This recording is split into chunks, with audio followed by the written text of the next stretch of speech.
evening. Thank you so much also for tracking me down. Yes.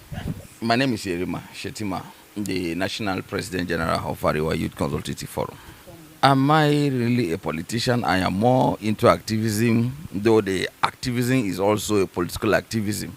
You're right. But I'm not a conventional politician. Anyway, in the field of politics, probably I'm nowhere to be found. But in the world of activism, it's almost more than 2 decades, almost 3 decades now. Way back in schools, becoming a full soldier for struggle for against the dark days.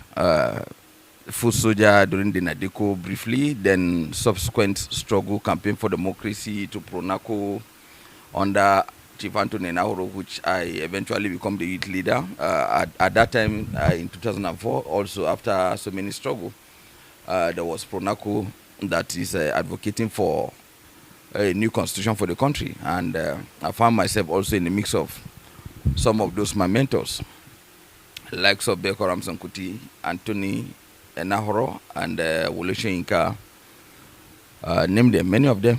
So we still did it. I eventually become the youth director. I was part of those who went to sensitize Nigerians in abroad, that's in diaspora, places like US, UK, representing the Nigerian youth there, and we did all we can. At the end of the day, in 2005 to 6, we're done with that processes.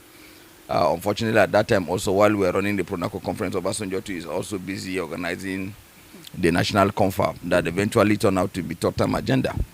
So it was okay, and that was the journey so far from student activism to political struggle.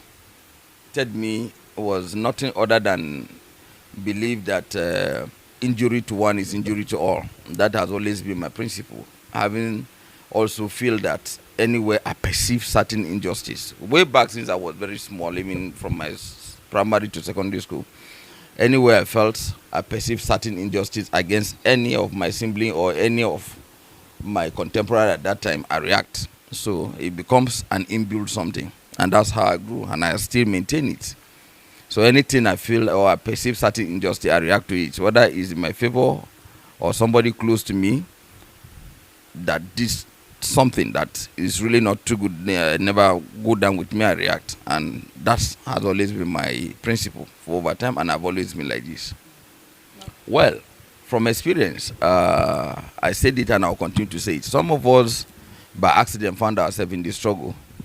Ordinarily would have no business to be there, but eventually, because it is part of us, it has become a destiny for some of us. I found myself, and after so many years, over 2 decades, despite the arrest, intimidation, and harassment by states, that I'm also a victim, eventually, some of us still feel that it's either we have not done enough, we needed to do more, or that we underrated the struggle and we needed to do more so that we can get a just society that all of us will be all proud of, because we have all it takes to be better than where we are today. And despite all the struggle, despite some of us in the course of our struggle, we lost a lot of things. Despite some of them, they lost their lives. Despite all of the trouble that comes with the struggle, as I speak with you, yet when I look at recent happenings, as if we have to go back all over again and start, as if we have not achieved anything. Because the more we do, the more we act, the more we kick against certain unpopular policy by the state. In fact, they are becoming more evil by the day against the masses of this country. So it's as good as some of us will have to come back again. After all, we have not gone anywhere. All we need to do is to re-engineer the processes, then we'll come back to the trenches and also keep trying until we get a country that we can all be proud of. Irrespective of where anybody comes from, it doesn't really matter to us, religious-wise or tribal matter, it doesn't really matter. It's about a country, and that's what is before us. Wow. And that is what matters to me now. That's my hometown, Kaduna State. For over time, Kaduna, Zamfara, Niger States have become more disturbing in recent happenings. Although it has always been so for a while now, but recent happenings are also shown that the government need to buckle up, need to be more decisive, need to have also a political will to address the matter. Because as I speak with you, some of us, if I sit down to explain, I might not really give you exactly the message of most of those things happening within those few states I made mention of. But it's very unfortunate that we are still faced with this monster called banditry, kidnapping, insurgency, and terrorism in the northeast, and so on and so forth. So I think the government need to do more. It's not yet over until it's over, because they are still gathering momentum. And to an extent, some of us are beginning to believe that no matter how, even within the government circles, there are those that enjoy their patronages and so on and so forth. So the government have to be very decisive and bring who are those behind this monster, and also bring them to book and deal with them. Dealing with some of them will also serve as a lesson to some of those who are not found, to begin to get discouraged from the business. If they see it as a business, this is not business. Rather, is a threat to our national security.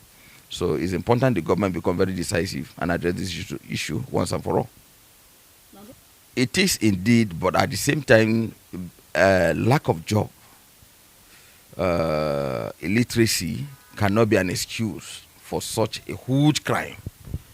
No society is free of unemployment people, even America, UK. I'm talking about advanced nations now. So how much more Nigeria and Africa, for that matter? So to that extent, it's not an excuse. But I'm also not saying that we're supposed to be like this, despite all. I'm also thinking that the government could have also provided a conducive atmosphere, so that at the end of the day, investors can come in. And once investors come in, definitely you can be rest assured that job will be all there for everybody to do. But when the atmosphere is not safe, there are threats of insecurity here and there, definitely no investors will want to come and invest and waste his money. And this has been the challenge. So the government must do well, do better than what they are doing, so that at the end of the day, investors can be attracted and come in and to invest. Because government alone cannot provide job for everybody. But when you have investors everywhere in the society, definitely job will not be an issue. And people will be well equipped, well employed. And at the same time, here and there, you just realize that the crime rate will be getting down by the day, because already people are engaged. But when you allow people to sit down doing nothing, definitely they must be attracted to one thing or the other. And definitely there's always a saying, an idle man is a devil workshop. And this is just the situation we find ourselves. But that's not an excuse we follow. That's the truth. In all honesty, it's two-way or two-way thing. The level of uneducated youth in northern part of the country is so high that it can't be compared with southern part of the country. That's the honest truth. And to that extent, that is why it is easy for any evil-minded person, an individual or a group, to recruit them into political thuggeries, all of these banditry things, and so on and so forth. This cannot also be far from the fact that leaders in northern part of the country, most of them have not been fair to our northern people, despite the long time opportunity that the northerners had for over time, through military and also through democratic processes. I think our governors also, because sometimes I beg to differ with people who believe that everything should go to the central. These governors also must be seen to be held responsible for some of these action and inactions. And to that extent, we have found ourselves in a very serious problem. But to God be the glory, in recent times, we can begin to see that not only the young ones, even the females now are encouraged to go to school in other part of the country, unlike it was in the past. So to an extent, we cannot say to be compared with the southern younger people, but we can also say we are meeting up better than we were. We're not where we were before, and we're making progress. So certainly, I have no doubt in my mind we will meet up, God willing. All right. Well, 1 year is not too small to analyze, but at the same time, in real sense of it, in all honesty, it is difficult to expect that in 1 year, you expect this administration of Bola Ahmed Tinubu to make any meaningful impact, considering the last 8 years of Muhammadu Buhari. That's the honest of it. But then people differ. Some are so biased. Some get carried away based on sentiment, some on tribal issues, some on religious differences. They can as well put up all of those sentiments together and attack. I am one of those who strongly believe that we need to speak when things are wrong. But I'm also saying that if we have to speak, it is too early to begin to attack this government in just 1 year. Don't forget that the last administration left nothing in the treasury of this country. Don't forget that so many things went wrong. There is a lot of division in the country because the last administration caused more division than uniting the country. So to that extent, Tinubu knew there was challenge, and he need to take a drastic measures to address some of this issue. Some of these decisions might be very hard and very painful, but he has to take them because there's no way out. The only alternative before him is to take some of these measures. But also we are saying that despite all, government must be seen to have human face in their policies. As they go along to strike and come up with hard policies, they must also bring human face to it and attach to it, so that at the end of the day there will be little cushion effect to take care of some of those basic things of people. Because you can only govern people when they are alive. If they are dead, you can't govern anybody. So to an extent, that human face must come to the fore, and they must be seen to be doing one thing or the other, at least to give support to the people, because the people are really suffering. The country is really getting out of hand. Things are getting worse by the day, and people are very, very angry. So we need to be very, very careful in some of these policies. Sometimes as you introduce policy, it's hard. You must also put at the back of your mind that you must put something closer to the people, so that people can begin to feel at least you are giving them some hope. Even if they can't get all what they want, give them little hopes that all will be fine. Not when you just keep coming up from one trouble, coming out from one turbulent to another turbulent continuously. I don't think it's right. But in fairness, we need to be patient with this government little. At least in 2 years, we'll be able to know, are they serious or they are not. And if they are not, in 2 years, then we'll begin to prepare ourselves for a new leadership. Then election is already around the corner in the next 2 years. Then we see how we can put them out and bring other people. But my concern here is, I expect that the coming of Tinubu, we all know there's a problem in the land. People have stolen so much money in their hands. All is expected of him is to make sure most of these characters are being brought to book to return all of that money they stole.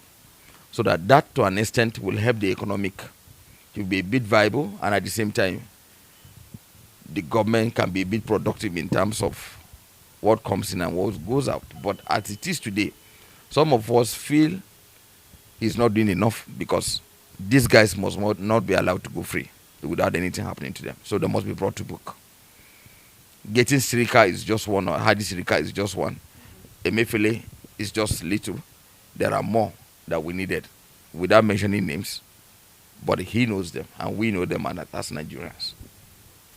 It does not, because the platform is not a platform that is religion, organization, or tribal organization. Yes, but regional organization, of course, from northern side of the country. So that is just it. And in the north we have Muslim, Christian, and even pagan, and what do you call them? Those one, traditional people. That's the voodoo and so on and so forth. So, and every member of the organization belongs to one faith or the other. So, but we carry everybody along. I'm not a religious leader, so to an extent, the religious issue comes secondary when it comes to organization. But my personal belief, I'm a Muslim and I have faith in God, and I pray like another Muslim. Yes, I reacted a few months ago because it's unbecoming of responsible government and responsible people. Don't forget, there was an election in Lagos. Don't forget, I am not into any political party, but because of the fact that I grew up in Lagos, I school in Lagos, I feel Lagos is my second home. I personally came in from Kaduna purposely to canvass support for government of Lagos State under APC, Sanwo-Olu. We mobilized, knowing fully, we knew the Igbos would vote otherwise. We ensured that the Northerners, in number and mass, put their vote in block in favor of APC, in favor of Tinubu and in favor of Sanwo-Olu, despite all the promises they have made. As I speak with you till date, no one of the promises was fulfilled. Are they saying that the Northerners are fools and they don't know what they are doing? Or they think the Northerners have no choice other than voting for them by any means? They got it wrong. We still have election ahead of us. It is either we resolve before the election or they will see the other side of us in the next election. Definitely, we will act. Because you only run into politics, you do politics, you support a candidate, believing that is going to come to your rescue when need arises, that is going to recognize you and give you a representations. But on this case, the Northerners are ignored. And I raise alarm. As I speak with you to the date, the government did not deem it fit to understand our body language. No problem. Election will soon come. That will be the determining factor of whether to go together or to go our separate ways. But we remain Nigerians and we will remain Nigerians, but we also have right to decide where to move our vote to. But we are not fools. Well, to start with, being somebody in Lagos from northern extractions, I advise them to remain calm. If you come to a place where you are not the host, and those hosts, those who owns the place must have their traditions. You must respect their traditions. You must respect what they believe on, and you do your own thing peacefully for as long as it's within the law. You must respect the law of the land, respect the constitution of the country, and at the same time remain peacefully and maintain peace. That's how it's done anywhere. Now, on the case of also those who feel they want to be seen as an activist, it's a different ball game. Being an activism is not a thing that you just wake up as if you are going to do a job somewhere and you just fall into it. It's an inbuilt something. Even if you pretend to be one, if you are not meant to be an activist, you can never be one. Because you have to undergo a lot of things. You have to make sure you are not the greedy type. You have to make sure you are not this one that judges things based on sentimental. You are this one that also do not care. Any way you perceive injustice, even if within your house and your family, against somebody, you must stand on the side of that justice and ensure you give justice. That's how activism comes. Against any oppressor from any quarter. My belief about him is that I see him as a symbol of our struggle. I see him as a hero because I also participate in the struggle of the June 12th. So to an extent, I am a veteran in this struggle. So for me, somebody to ask me about Abiola, what moves me, I would say I invest a lot in it because I was part of the struggle. And I believe in him. He won an election. And to an extent where I'm even having problems is that I expect Tinubu coming now, being a product of the same struggle, beneficiary of the same June 12th, I expect him to categorically pronounce that Abiola is a president so that every other thing that goes with him, honors, must give in to him in posthumous. That's how it's done anyway. So this is what I expect. You don't just talk about Abiola, Mataya, this, that, without giving him his rightful place in the country. So this is what I expect. And I hope they'll do that before he leaves. Well, I don't know who are those buying cow and rams now, because the truth of the matter is that there's hardship anywhere in the land.